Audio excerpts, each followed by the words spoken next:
Hello friends, मेरा नाम है धीरज कुमार और मैं आप सब लोगों का स्वागत करता हूँ इस क्लास में। देखो, जैसे कि आपको पता है कि आईबीपीएस पीओ है ना, आईबीपीएस पीओ की यहाँ पर क्लासेस चल रही है ना, 2021 में जो आपका एग्जाम होने वाला है।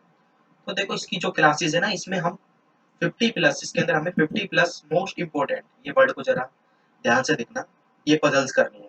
और सारे के सारे पजल आपके अच्छे लेवल के होंगे, मतलब कि अगर जब आप एग्जाम दोगे ना, जब भी आप एग्जाम दोगे तो इस लेवल से ऊपर नहीं जा पाएगा प्री के अंदर। ये सिर्फ प्री की बात है ना, मेंस की क्लास अलग होंगी, वो अलग है। तो क्या करना है, देखो इसके अंदर आज है पजल नंबर 11। आज की जो पजल है हमारी पजल नंबर 11 है। तो देखो 10 पजल पहले हो चुकी है, अगर आपने नहीं देखा है तो देख लेना। काफी बढ़िया लेवल की पजल हुई थी। आज एक जो पजल है वो ऑर्डर बेस्ड पजल है, ऑर्डर रैंकिंग होती है ना, ऑर्डर बेस्ड पजल है। और देखो, इस तरह की पजल आपको जरूर इसमें प्रॉब्लम क्रिएट होगी। उसमें कुछ ऐसे सेंटेंस, मतलब ऐसी लाइनें यूज हुई हैं जिसमें काफी लोगों को प्रॉब्लम होगी और गलती के पूरे पूरे चांस। तो हम सीखेंगे कि किस तरीके से ऑर्डर बेस्ड पजल को बनाना है। देखो, कई लोग अलग अलग अप्रोच से बनाते हैं, बन जाती है पजल, कोई दिक्कत नहीं है, आप बना सकते हो। फॉर्मेट होता है अलग अलग, पर जिस फॉर्मेट से मैं यूज करूंगा ना, कि पजल का मैं फॉर्मेट बताऊंगा, अगर उस फॉर्मेट को आप ध्यान रखोगे, अगर उसी से बनाओगे तो आपके 100% पजल बनेगी। एरर के चांस 0% होंगे, क्योंकि उस फॉर्मेट में इतनी क्लियरिटी होती है कि आपको खुद ही पता होगा कि भाई, क्योंकि ऑर्डर ऑर्डर ऑर्डर में क्या होता है भाई, ये इससे ज्यादा है, ये इससे बड़ा है, यही होता है ना। स्मॉलर होता है, लेसर, ये सब चीजें होती हैं। तो बस वही चीज हमें करनी है। ठीक है, तो ये देखो हमारे सामने जो पजल है ये है। बाकी देखो, आपको पता होगा कि आपकी वो क्लासेस भी चल रही है कौन सी। ये तो देखो पजल पजल ही है, ये पजल की क्लासेस है। बाकी टॉपिक वाइज है ना, टॉपिक वाइज जो चल रही है आपकी क्लासेस, जिसमें आपका इनइक्विटीज हो गया, सिलॉक्स हो गया, ब्लड रिलेशन, हर टॉपिक वहां पर कवर किया गया डिटेल में, बेसिक से जीरो, है ना। मतलब जीरो टू हाई कह सकते हो उसको, जीरो टू हाई। बेसिक मतलब हर किसी को समझ आएगा, जिसने पहली बार भी पढ़ा होगा ना उसको भी समझ आएगा। ठीक है, ये ध्यान रखना, ये भी क्लास अटेंड कर लेना, क्योंकि देखो पजल की क्लास तो यहाँ चल रही है। और बाकी जो टॉपिक है, क्योंकि देखो पजल तो आपकी अराउंड मेरे हिसाब से 20 से 25 मार्क्स की पजल पजल आती है ना। 35 का होता है ना, इतनी की आती है, 20 या 25 की आएंगी। तो बाकी जो कवर होता है 15, 10 to 15 में, तो वो आपके दूसरे टॉपिक आते हैं। तो यहाँ से तो देखो पजल कवर हो जाएंगी सारी आपकी जितनी भी पजल है। और जो दूसरा चल रहा है क्लासेस, आईबीपीएस पीओ और क्लर्क के नाम से चल रहा है वो भी, तो उसके अंदर आपके बाकी सारे टॉपिक कवर हो जाएंगे। तो देखो, ये है पजल हमारे सामने। तो देखो, पजल बनाने का अप्रोच वही रहेगी जो हम अभी तक करते आए, हमने 10 क्लासेस करी, कोई अप्रोच नहीं बदली है। ठीक है, देखो बाकी बेसिक तो पता होगा, नहीं पता होगा तो मैं बताऊंगा इसमें बेसिक कैसे लेना है, क्योंकि थोड़ा सा बेसिक पता होता है। जैसे सर्कल होगा तो सर्कल में इन आउट होते हैं, तो है ना, उसमें लेफ्ट कैसे राइट, इतना तो पता ही होगा, ये तो बहुत बेसिक है, नहीं होगा तो वो हम सीखेंगे। बाकी एक ही अप्रोच रहती है पजल बनाने की आपकी, ये अप्रोच क्या है, RUI क्या है, मैंने आपको कई बार बताया है, इसका मतलब होता है रीडिंग, अंडरस्टैंडिंग, इम्प्लीमेंटेशन। मतलब पहले हमारी रीडिंग सही होनी चाहिए, मतलब रीडिंग को हम सही कर लें, ढंग से पढ़े पहले। अगर देखो मैं गलत रीड करूंगा किसी चीज को तो मैं अंडरस्टैंड भी तो गलत ही करूंगा। सीधी सी बात है। देखो, अगर आप किसी चीज को रीड गलत करोगे, है ना, तो उसको अंडरस्टैंड भी गलत करोगे, तो बाकी के पॉइंट का मतलब ही नहीं, आपकी रीडिंग ही गलत है। तो उसको आपको सही बनाना पड़ेगा, रीडिंग सही करनी है और तेज करनी है। दूसरा है अंडरस्टैंडिंग, रीडिंग कर ली बहुत अच्छी बात है, पर अंडरस्टैंड समझ भी तो आना चाहिए, है ना। अभी जैसे इसमें काफी पॉइंट ऐसे हैं जो समझने में थोड़ा प्रॉब्लम हो सकती है कुछ लोगों को, तो वहां पर एग्जांपल ले लेंगे। फिर देखो, रीडिंग और अंडरस्टैंडिंग होगी तो इम्प्लीमेंटेशन की बात आती है, मतलब अब हमें इम्प्लीमेंट करना है। तो इम्प्लीमेंट भी करने का तरीका होता है ना। ये नहीं गलत इम्प्लीमेंट कर दो, आपने रीडिंग भी सही करी, अंडरस्टैंडिंग भी करी, पर इम्प्लीमेंट गलत कर दिया तो बदल कहाँ से करेंगे। ठीक है, यही 3 अप्रोच रहेगी। बाकी देखो, थोड़ा रीड करते हैं क्या लिखा है, ध्यान से देखना। पजल का इंट्रो, इसमें क्या है, देखो लिखा है 8 रिवर्स। ये नेम लिखे हुए 8 रिवर्स के, चलो कुछ भी हो, क्या फर्क पड़ता है। हैव डिफरेंट लेंथ, बात खत्म। थोड़ा सा एक आध सेंटेंस आप पढ़ सकते हो तो उससे थोड़ा सा और क्लियर हो जाएगा। जैसे लिखा है S is shorter than you and T, मतलब अब रिवर है, 8 रिवर है, उनकी सबकी लेंथ अलग है। तो कोई शॉर्टर की बात हुई है तो कोई रिवर लॉन्गर भी होगी। भाई कोई किसी से शॉर्टर है तो लॉन्गर होगी, तो पूरा कॉन्सेप्ट इसी पे चलेगा। तो फॉर्मेट कैसे बनाना है, 8 रिवर का हमें फॉर्मेट ये वाला यूज करना है। देखो यहाँ पर देखना है, यहाँ पर यही फॉर्मेट यूज करना है और कोई नहीं करना। जैसे ही मैं फॉर्मेट बनाऊंगा यहाँ पर समझ आ जाएगा कि क्या कहना चाहता है इसके अंदर। देखो 1, आप खुद समझ जाओगे कि भाई क्या चीज है। यही फॉर्मेट यूज करना, और मत करना, मैं और कोई बता भी नहीं रहा, उसमें कंफ्यूजन ज्यादा हो जाती है। 6, 7, 8, बताओ क्या करा मैंने। मैंने इसके अंदर ये माना है, जो ये है ना फर्स्ट है, फर्स्ट पर ये सबसे ज्यादा लॉन्गेस्ट है, मतलब लॉन्गेस्ट है ये। अगर लॉन्गेस्ट की बात आएगी तो काउंट कहाँ से करोगे, इधर से first longest, second longest, third longest, fourth, इस तरीके से होंगे। मतलब कि कभी भी लॉन्गेस्ट रिवर है, जो बड़ी रिवर की बात करोगे तो यहाँ से काउंट करोगे, first longest, second, third, fourth, so on। और शॉर्टेस्ट की बात होगी तो यहाँ से काउंट करोगे, शॉर्टेस्ट यहाँ से काउंट करोगे ना, first shortest, second shortest, third shortest, fourth, so on। Longest यहाँ से काउंट करना है, शॉर्टेस्ट यहाँ से करना है। अब क्या करना है, देखो पजल को रीड करना है बस। कोई फिक्स पॉइंट मिलेगा तो लिख देंगे, अदरवाइज क्या करेंगे, स्टोर करेंगे। आओ जरा पहला सेंटेंस क्या है, ध्यान से देखना। फर्स्ट सेंटेंस ये रहा, S is shorter than you and T. क्या कहना चाहता है, एस शॉर्टर है मतलब उसकी लेंथ कम है, किससे, यू और टी से। तो आपको अभी तो बता नहीं सकते, तो एस शॉर्टर है ना, तो यहाँ पर मैंने लिखा S shorter than you and T. U T के बारे में कुछ बता सकते हो, नहीं भाई, यू और टी के बारे में नहीं पता, हमें इतना पता है कि एस की जो लेंथ है ना वो यू और टी से कम है। अब यू टी में कौन बड़ा है कौन नहीं है, लेंथ किसकी बड़ी है हमें नहीं पता। हमारे पास यही इंफॉर्मेशन थी, क्या थी, S is shorter than you and T. S कहीं पर भी आएगा, शॉर्टर आएगा यू एंड टी। ठीक है, ये मैंने लिख दिया। देखो अभी मैं इंप्लीमेंट करने जाऊँ तो मुझे भी नहीं पता कितनी पॉसिबिलिटी बनेगी, ये हमारा फिक्स पॉइंट नहीं है। हम फिक्स पॉइंट की तरफ देखो जाएंगे भी नहीं, अगर मिल जाएगा ठीक है, नहीं तो अपने स्टोर कर करके देख लेंगे कहाँ से मिनिमम पॉसिबिलिटी है। सेकंड देखो, Y is the longest river. ये तो बहुत अच्छी बात है, बिल्कुल फिक्स पॉइंट है, इसमें तो कुछ करना ही नहीं है। Y is the longest river, जो वाई है सबसे लॉन्गेस्ट रिवर है, तो लॉन्गेस्ट कहाँ पर काउंट करोगे बताओ, लॉन्गेस्ट कहाँ काउंट करोगे, कहाँ पर लिखोगे लॉन्गेस्ट, यहीं पर लिखोगे ना, फर्स्ट पर लॉन्गेस्ट मतलब सबसे बड़ी रिवर है, लिख दिया हमने वाई, ये आ गया, ये तो फिक्स पॉइंट था, इसमें तो कुछ हमें सोचना भी नहीं पड़ा। ठीक है, आगे आओ जरा, ये देखो अच्छे अच्छे पॉइंट आ रहे हैं। At least 3 rivers are shorter than S. At least का मतलब क्या होता है, पहले तो मुझे एटलीस्ट का मतलब बता दो बस, 3 छोड़ो, एटलीस्ट क्या होता है, एटलीस्ट को क्या कहते हैं, मिनिमम। एटलीस्ट आए या मिनिमम आए बात एक है, मतलब दोबारा रीड करो, at least 3 rivers are shorter than S. At least का मतलब क्या है, कम से कम 3 रिवर एस से तो छोटी होंगी, यही तो मतलब है। दोबारा रीड करो, at least 3 rivers are shorter than S. S से कम मतलब मिनिमम 3 तो छोटी रिवर करनी है आपको लेंथ में, और ज्यादा भी हो सकती है। तो मुझे एक बात बताओ, इस पॉइंट को लिख सकते हैं, बिल्कुल देखो कैसे, क्या मैं एस यहाँ पर लिख सकता हूँ, क्यों नहीं। अगर मैंने एस यहाँ पर लिख दिया तो इससे तो जगह ही नहीं बची, इससे 3 रिवर कैसे छोटे बनाओगे, कभी नहीं आएगा। ऐसे इधर लिख सकते हो, कभी भी नहीं। क्यों, एक ही रिवर छोटी कर पाओगे, उसने बोला था एटलीस्ट 3, मिनिमम 3 होनी चाहिए, मैक्सिमम कितनी भी चलेगी। क्या ऐसे इधर लिख सकते हो, कभी नहीं। क्यों, अगर मैंने ऐसे इधर लिख दिया तो 2 ही छोटी रिवर हुई। ऐसे इधर लिख सकते हैं, हाँ इधर लिख सकते हैं, इधर भी लिख सकते हैं, इधर भी। अब देखो ऐसे एक रिलेटेड पॉइंट और था, जरा उसको भी यूज कर लो भाई। ऐसे एक और भी तो था, क्या था देखो, ऐसे मुझे 2 रिवर बड़ी करनी है, यू एंड टी, और देखो वाई लिखा हुआ है, वाई ना तो यू है ना टी है। तो मुझे एक बात बताओ, क्या मैं एस इधर लिख सकता हूँ, कभी नहीं। अगर मैंने एस इधर लिख भी दिया गलती से तो इससे 2 रिवर यू और टी का नाम कहाँ लिखूंगा, कहीं नहीं आएगा। एस क्या इधर लिख सकता हूँ, कभी भी नहीं। क्यों, एस इधर लिख दिया तो एक रिवर ही बड़ी बना पाऊंगा, मुझे तो दोनों चाहिए ना, यू और टी। क्या एस इधर लिख सकता हूँ, हाँ एस इधर आ सकता है। अगर मैंने एस इधर लिखा, यू टी का नाम इधर आ सकता है, तो मतलब मेरी पॉसिबिलिटी क्या आई, इन दोनों पे जगह पे एस आ सकता है। ये बात समझ आई, इसको कितना बढ़िया पॉइंट मिला। इन दोनों के जगह पर आप एस लिख सकते हो, यहाँ पर एस चाहे तो यहाँ पर आ जाए, यहाँ पर आ जाए, दोनों सही होगी। ये बात समझ आ गई होगी ना, ये देखो काफी अच्छा क्वेश्चन है। अभी तो एक ही पॉइंट है, इसमें काफी अच्छे अच्छे पॉइंट है।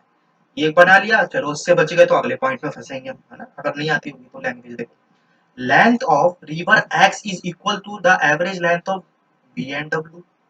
और कुछ और भी लिखा है बीच, वो छोड़ो, उससे कोई लेना देना नहीं हमें। क्या कहना चाहता है, एक्स की जो है ना, एक्स की लेंथ है वो एवरेज है वी और डब्ल्यू का, मैथ की चीज दे दी रीजनिंग में, कोई बात नहीं।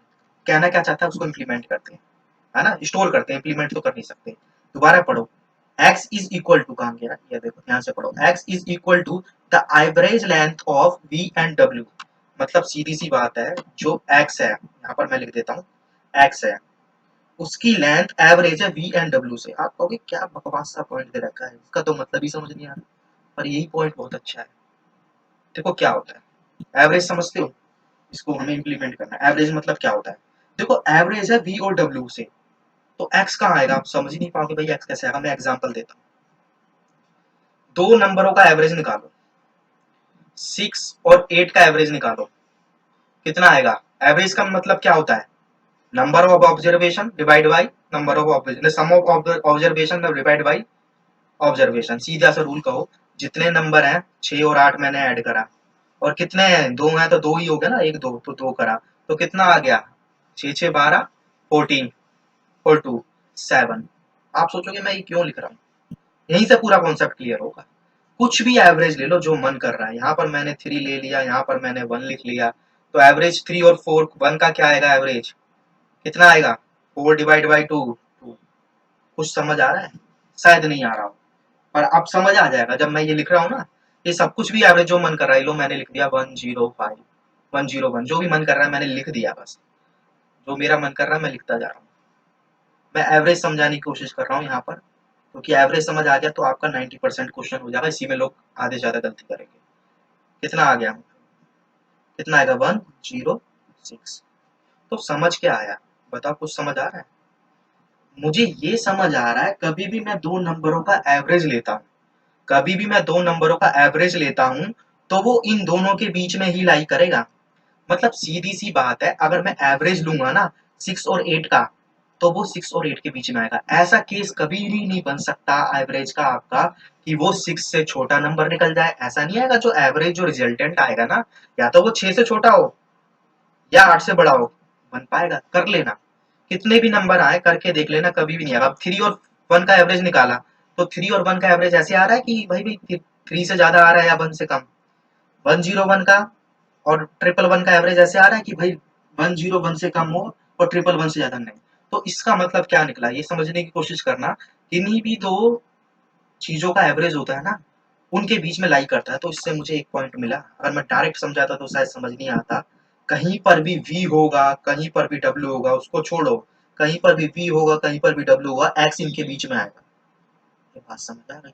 अब कितना बीच में आएगा उसको छोड़ो, ये नहीं कि एग्जैक्ट ही आना चाहिए, कहीं पर भी आएगा। अगर मान लो मैं एग्जाम्पल के लिए लिखता हूँ, जरा ध्यान से देखना यहाँ से, ये इसमें बहुत लोगों को कंफ्यूजन होती है इस पॉइंट के अंदर, इसलिए मैं इसको ज्यादा टाइम दे रहा हूँ। देखो, अगर मैंने यहाँ पर लिख दिया v, एग्जाम्पल के लिए, चलो मैं कहाँ लिखूँ, कहीं पर भी लिख देता हूँ। यहाँ मैंने लिखा v और यहाँ पर मैंने लिख दिया w। अब v और w आ गया है ना, तो x इधर ही कहीं आएगा।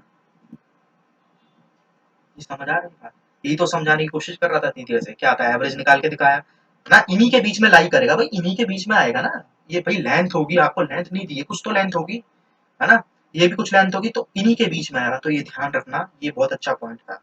तो क्या करते हैं, जरा इसको इरेज कर लेते हैं ना। ये तो मैंने एग्जाम्पल लिया था समझाने के लिए। अभी मुझे नहीं पता बी कहाँ आना है, डब्ल्यू कहाँ आना है, पर इतना पता है कि एवरेज वाले पॉइंट से ये निकला कि इसका मतलब ये है। ठीक है, चलो अच्छे पॉइंट है, इसमें और भी देख लेते हैं, थोड़ा और समझ लेते हैं। अभी तो पजल स्टार्ट ही हुई है हमारी। आगे लिखा है W which is second shortest river. देखो, विच से कंफ्यूज मत होना। विच के पहले जिस वेरिएबल का नाम लिखा रहता है, अगला सेंटेंस उसके बारे में होता है। तो विच से पहले किसका नाम लिखा है, डब्ल्यू का। विच से पहले डब्ल्यू का नाम लिखा है, तो अगली बात डब्ल्यू के बारे में कही जाएगी। W which is second shortest river. W है वो सेकंड शॉर्टेस्ट रिवर है। तो डब्ल्यू सेकंड शॉर्टेस्ट रिवर कहाँ से आएगा, शॉर्टेस्ट कहाँ से काउंट करोगे, यहाँ से करोगे ना count. First shortest, second shortest, और डब्ल्यू यहीं आएगा। फिक्स पॉइंट मिल गया ना, मिल गया, तो कोई बात नहीं। चलो ठीक है, आगे देखो, ये एक और अच्छा point. Less than 5 rivers are longer than B. Less than का मतलब क्या होता है, कम होता है, और उसके आगे नंबर लिखा है 5। दोबारा रीड करो, ये भी बहुत अच्छा पॉइंट है। लेस देन 5 मतलब 5 से कम रिवर होनी चाहिए वी से, 5 से ज्यादा नहीं चलेंगी और 5 भी नहीं चलेंगी। दोबारा समझो, ठीक है, ये पॉइंट काफी अच्छा है। Less than 5 rivers are longer, longer मतलब 5 रिवर, बी से 5 रिवर होनी चाहिए लॉन्गर, कम से कम। लेस देन 5 है ना, तो लेस देन 5 कितना होता है, 4 भी चल सकता है, 3 भी, 2 भी, 1 भी, 0 भी। तो जरा इस पॉइंट पर आओ, दोबारा रीड कर लेते हैं। Less than 5 river are longer than V, तो वी से 5 रिवर है कम होनी चाहिए। तो देखो, मुझे एक बात बताओ, वी क्या इधर लिख सकता हूँ, क्यों, अगर मैंने वी इधर लिखा, तो भाई इससे तो लेस देन 5 कहाँ है, तो 7 हो गई, तो वी कभी नहीं आएगा। वी इधर आ सकता है, नहीं, क्यों, वी इधर लिखा तो 6 रिवर हो गई। भाई लेस देन 5 करना है ना, लेस देन 5 का मतलब क्या होता है, 5 से कम, 5 से कम 4 ही तो होती है मिनिमम। वी इधर लिख सकते हो, नहीं, अगर वी इधर लिखा तो 5 रिवर कम हो जाएंगी। क्या मैं वी इधर लिख सकता हूँ, कभी नहीं। अगर मैंने वी इधर, एक मिनट जरा ध्यान से, वी इधर आ गया, हाँ, हाँ वी मैंने इधर लिखा, देखो ध्यान से, हाँ इधर आ जाए, क्योंकि क्या पॉइंट था देखो, दोबारा जाओ, लेस देन 5 रिवर, 5 से कम रिवर लॉन्गर होनी चाहिए वी से, तो वी इधर आ सकता है। ठीक है, तो उसको मैं हटा देता हूँ, जरा ध्यान से देखना, इसको वी नहीं आ पाएगा कभी, है ना, वी आ सकता है मतलब इधर। तो क्या समझ आई मेरे पास, बताओ क्या समझ आई यहाँ पर, वी आपका यहाँ से लेके यहाँ तक, यहाँ से लेके यहाँ तक वी कभी भी नहीं आ सकता। क्यों, वी से हमें 5 रिवर्स कम करनी है, लेस देन 5, यानी कि मिनिमम 4 होनी चाहिए। तो वी अगर मैंने यहाँ पर भी लिखा ना, तो वी से तो 5 कम हो गई, पर लेस देन 5 का मतलब था 5 से कम। वी इधर लिख सकता हूँ, हाँ, अगर वी इधर लिखा तो लेस देन 5 चलेगा, 4 होता है। वी इधर लिखा, लेस देन 5 3 भी होता है। वी इधर आ सकता है बिल्कुल, वी इधर भी आ सकता है, वी चाहता तो इधर भी आया था, अगर वाई बैठा हुआ है तो कभी नहीं आएगा। ये पॉइंट समझ आ रहे हैं, ठीक है ना। चलो ठीक है, अच्छी बात है, काफी अच्छे पॉइंट है इसके। चलो देख लेते हैं, थोड़ा सा बचा, अब तो पजल में कुछ खास नहीं है। Neither U nor T shorter than V, देखो नाइदर की बात हो रही है, ना तो यू ना टी शॉर्टर होना चाहिए वी से। दोबारा रीड करो, neither U nor T shorter than V, अगर यू और टी शॉर्टर नहीं होंगे वी से तो क्या होंगे, लॉन्गर होंगे। यहाँ पर लिखो U and T are longer than V for victory, है ना। ध्यान से देखना, U is not third longest river, अभी बताया था लॉन्गेस्ट कहाँ से काउंट करना, बताओ। यू थर्ड लॉन्गेस्ट नहीं है, यू थर्ड लॉन्गेस्ट नहीं है, तो लॉन्गेस्ट यहीं से काउंट होता है ना, first longest, second longest, third longest, तो यू कभी जिंदगी में यहाँ आ नहीं सकता, कहीं पर भी आ जाए पर यू इधर नहीं आएगा। अच्छी बात है, आगे देखो, S is not a fifth shortest river, F fifth shortest नहीं है, तो एस फिफ्थ शॉर्टेस्ट कहाँ से काउंट करोगे, शॉर्टेस्ट ये होता है, first shortest, second, third, fourth, दोबारा काउंट करो, first, second, third, fourth, fifth,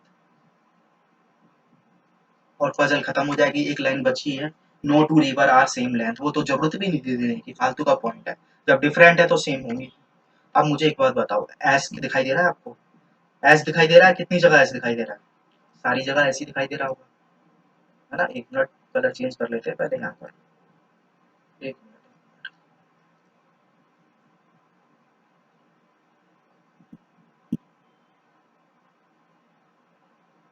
ठीक है, देखो क्या है, आप तो आओ जरा, देखो एस इधर आ नहीं सकता, इधर तो वैसे ही नहीं आएगा, कोई और बैठा, एस इधर नहीं आएगा, इधर नहीं आएगा, एस इधर मना करा है ना, इन 3 जगह नहीं आ सकता, तो एस तो बन गया। अब कनेक्ट करो, इन्हीं पॉइंटों को लेना है ना। अब क्या था देखो, ध्यान से देखना, एस से दो बड़े हैं यू एंड टी, एस से दो बड़े हैं ना यू और टी, तो यू टी यहाँ भी आ जाए, यहाँ भी आ जाए, तीनों जगह आ सकते हैं, तो कोई दिक्कत नहीं है, कोई दिक्कत नहीं है, पर यूटी आएंगे यहीं पर, ये समझ आ रही है ना बात, यूटी आएंगे इन तीनों में से, क्योंकि देखो एस से बड़े हैं लेंथ में यू एंड टी, ठीक है, पर ये भी तो बात है, वी से भी बड़े हैं यू एंड टी। तो अब मुझे एक बात बताओ, सब चीज छोड़ो, वी क्या मैं इधर लिख सकता हूँ, बताओ, क्यों, अगर वी मैंने इधर लिखा तो यूटी कहाँ लिखूंगा, यूटी बड़े करने हैं, वी इधर लिख सकता हूँ, कभी नहीं, नहीं आ पाएगा। वी इधर लिख सकता हूँ, हाँ इधर ही आएगा, आप कहोगे वी इधर लिख दो, कह सकते हो, कह सकते हो, बिल्कुल कह सकते हो, 100%, ये मत कहना कि वी इधर ही आएगा, किसने कहा है, वी इधर भी आ सकता है, बिल्कुल आ सकता है, और वी इधर भी आ सकता है, आप कंफ्यूजन हो रही होगी, पर इस पॉइंट को जरा कनेक्ट करोगे, वी और डब्ल्यू के बीच में एक्स होना चाहिए था, ये मैंने बताया था ना, क्यों इतना बड़ा एग्जांपल देके एवरेज का मतलब क्या होता है। अगर मैंने वी देख, ध्यान से देखना, वी अगर मैंने गलती से यहाँ लिख दिया, तो वी और डब्ल्यू के बीच में एक्स कहाँ से लाऊंगा, स्पेस ही नहीं है, और मैंने वी इधर लिख दिया तो एक्स और डब्ल्यू के बीच में वी कहाँ से लाऊंगा, कभी नहीं बन सकता। तो मतलब क्या होगा, वी इधर एलिमिनेट हुआ, वी इधर एलिमिनेट हुआ, वी इधर आ नहीं सकता था, क्यों, क्योंकि वी से दो लोग बड़े करने, दो लोग कह लो, रिवर कह लो, वी इधर भी नहीं आ सकता, दो करने, तो वी फिक्स पॉइंट मिल गया इधर, मतलब इस पॉइंट को और इन पॉइंटों को कंबाइन करने से मिला है। ठीक है, अब वी से दो बड़े हैं यू एंड टी, तो आप कहोगे यू टी इधर आ सकता है, हाँ यू टी चाहे यू टी इधर आ जाए, पर इसने बोला है वी से बड़ा होना चाहिए यू और टी, तो यू की बात करो, तो यू इधर आ नहीं सकता, मना करा है, तो यू के लिए एक ही जगह बची, जब यू इधर आ जाएगा तो टी इधर आ जाएगा, है ना, जब यू इधर आ जाएगा तो टी इधर आ जाएगा। अब क्या पॉइंट था, है ना, क्या था, अब तो कुछ बचा ही नहीं है, वी और डब्ल्यू के बीच में एक्स होना चाहिए, वी और डब्ल्यू के बीच में एक्स तो बीच में होना चाहिए ना, मिड में, एवरेज का मतलब यही होता है, तो वी और डब्ल्यू के बीच में एक्स इधर आ जाएगा, अब एक वेरिएबल बचा है वो लिख लो, पजल खत्म हो जाएगी। क्या नाम है, क्या बचा है, एस टी जेड बचा है, ठीक है, जेड इधर आ जाएगा, और ये पजल बन जाएगी, इसमें कहीं पर भी पॉसिबिलिटी नहीं आएगी, ये 8 रिवर बनेगी, लॉन्गेस्ट रिवर यहाँ से काउंट करना है, फर्स्ट लॉन्गेस्ट, सेकंड और शॉर्टेस्ट यहाँ से, तो क्या बनी puzzle, why U T V S x W Z, ठीक है, ये पजल बनानी है, इस अप्रोच से बनानी है। तो देखो कितने अच्छे लेवल की पजल थी, इसमें काफी अच्छे पॉइंट थे।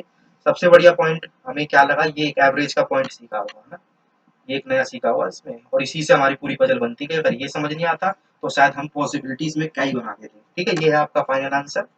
तो आप अब ये क्या करना है, देखो अगर आपको पजल पसंद आई हो तो ये यूट्यूब चैनल नेम है, इसको सब्सक्राइब कर लेना, है ना, और वीडियो को ज़्यादा से ज़्यादा शेयर करना। अब क्या नेक्स्ट क्लास में मिलेंगे हम, ठीक है, नेक्स्ट क्लास में मिलेंगे पजल नंबर किसके साथ, 12 है शायद, है ना, 11 थी ना, तो 12 सीखेंगे। ठीक है, ऐसी अच्छे लेवल की पजलें सीखेंगे इसके अंदर, एक पजल के साथ और मिलते हैं 12।